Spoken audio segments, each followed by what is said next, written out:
Bismillahirrahmanirrahim. Assalamu alaikum. Welcome back to my channel. I hope you all are fine and doing great. So quickly moving towards the next topic, which is concentration of the urine.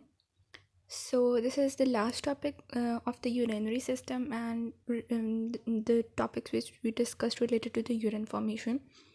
So after this we will only discuss the kidney problems, and then there are very little topics related to thermoregulation and osmoregulation. So also this chapter I will wind up this chapter within 2 to 3 days more, or 2 days, hope so 2 days. So FSC part 2 chapter 15 as well as MTCAT 2021 important topic.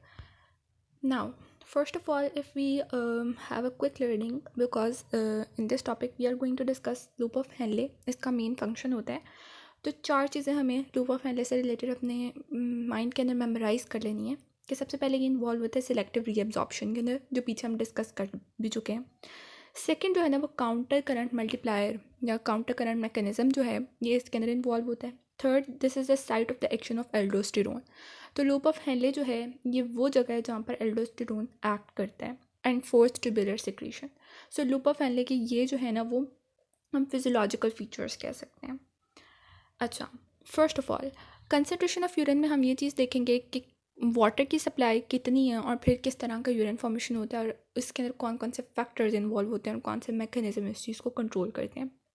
So in restricted supply of water, जब पानी की shortage होती है, जब पानी की कमी होती है या हम कम पानी पी रहे होते हैं, conservation of water is the principal function of the body. Obviously जब कोई बंदा लेस वाटर कंज्यूम कर रहा है या हमारी बॉडी के अंदर वाटर उतना नहीं प्रेजेंट जितना होना चाहिए, वाटर की रिस्ट्रिक्टेड सप्लाई है, तो बॉडी चाहती है कि वो पानी को कंजर्व रखें, ज़ाया ना होने दे.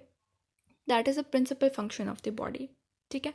अब यहाँ से ही इन दिस ईयर, ठीक है, मैमेलियन किडनी से रिलेटेड जो है, this time in the MTCAT this question appeared कि mammalian kidney including humans is adapted to conserve water by over. एक specific percentage है in our books कि हमारी किडनी कितना glomerular filtrate से reabsorb कर सकती है, ठीक है, water को conserve कर सकती है restricted supply के अंदर.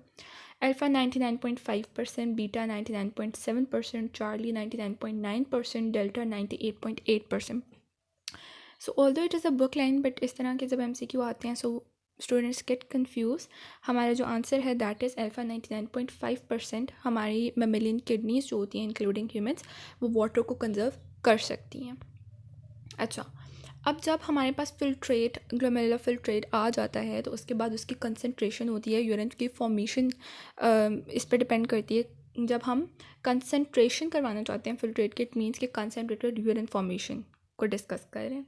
सो 2 तरह के मेन फैक्टर्स हैं जो इस चीज़ को कंट्रोल कर सकते हैं या हम जिससे अपने वाटर को ज़्यादा से ज़्यादा कंजर्व कर सकते हैं और कंसनट्रेटेड यूरिन की फॉर्मेशन करते हैं. Alpha is hormonal mechanism and second is the counter current multiplier. अब हार्मोनल मैकेनिज्म के अंदर, just for your ease, we just need to understand one thing कि जब हमारा बॉडी का फ्लूइड हाइपरटोनिक है, हाइपरटोनिक मीन्स जिसके अंदर पानी कम हो और सोल्यूट्स ज़्यादा हों, ठीक है, मतलब हमारी बॉडी के अंदर वाटर की अमाउंट कम है, तो तब ज़्यादा ADH, ठीक है, एंटी डायरियोटिक हार्मोन जो है वो रिलीज़ होता है. और जो एंटी डायरियोटिक हार्मोन है, जितना वो ज़्यादा रिलीज़ होगा उतना ही वाटर की ज़्यादा रीअब्जॉर्प्शन होगी, ठीक है. और जब वाटर की रीअब्जॉर्प्शन कम होगी तो हमारे पास less amount of concentrated urine बनेगा, ठीक है. सो वी कैन से कि जितना हाइपर ऑस्मोटिक बॉडी का फ्लूइड है, उतना ही ज़्यादा ADH रिलीज़ होता है. एज अ रिज़ल्ट उतनी ही ज़्यादा वाटर की रीअब्जॉर्प्शन होती है और less amount of concentrated urine होगा. अब इस चीज़ को हम इस तरह से भी देख सकते हैं, ठीक है, कि जब सफिशेंट या बॉडी के अंदर excess supply of the water है, तो रीअब्जॉर्प्शन ऑफ दी वाटर को हम रिड्यूस करना चाहते हैं, ठीक है. वो तब रिड्यूस होगी जब ADH की रिलीज़ कम होगी, और ये उस एनवायरनमेंट में होगा जब हमारे बॉडी का जो फ्लूइड है वो हाइपरटोनिक है. मींस हम सारे इसका रिवर्स कर रहे हैं कि जब हाइपरटोनिक था तो ज़्यादा ADH रिलीज़ होता है और ज़्यादा रीअब्जॉर्प्शन होती है और कंसनट्रेटेड यूरिन कम फॉर्म होता है. बट जब एक्सेस सप्लाई ऑफ वाटर होगा तो कम ADH, come reabsorption of water और ज़्यादा amount of concentrated, you can say ज़्यादा अमाउंट ऑफ डाइल्यूट यूरिन बनेगा, ठीक हो गया।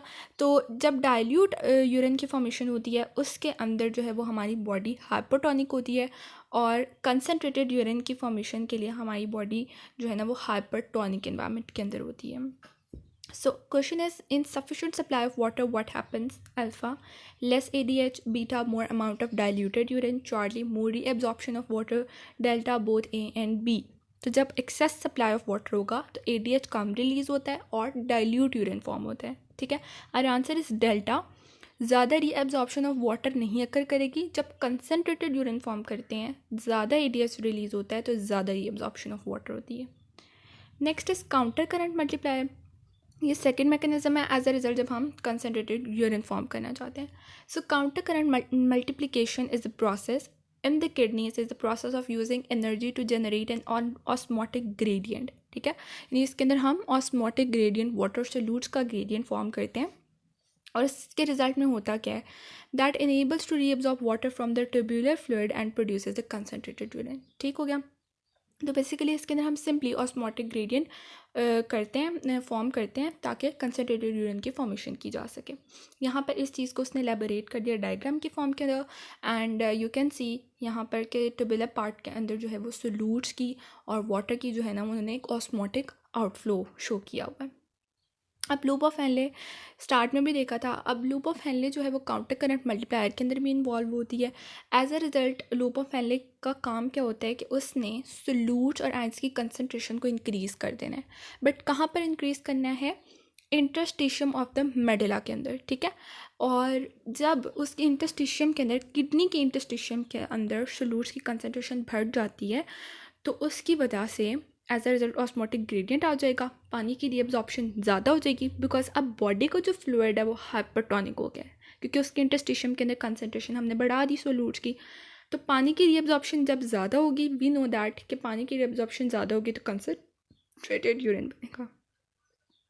अब इंपॉर्टेंट लाइंस क्या हैं कि ascending loop of Henle also known as the thick loop of Henle does not allow the outflow of the water from its filtrate, ठीक है। मतलब ये चीज़ अलाउ नहीं करती कि जो फिल्ट्रेट है उसमें से पानी बाहर जाए। It actively transports the sodium ions into the kidney interstitium, means जब हम किडनी के इंटरस्टिशियम के अंदर सोल्यूट्स की कंसनट्रेशन को बढ़ाते हैं तो सोडियम आइंस उसके अंदर एंटर होते हैं।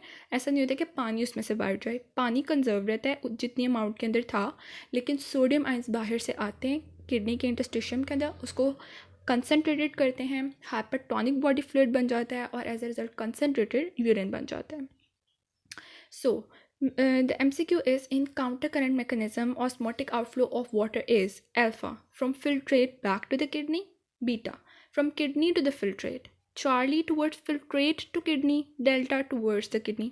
तो काउंटर करंट मैकेनिज्म के अंदर जो ऑस्मोटिक आउटफ्लो होता है वाटर का वो फिल्ट्रेट से वापस किडनी की तरफ जा रहे होते हैं। So alpha is our answer.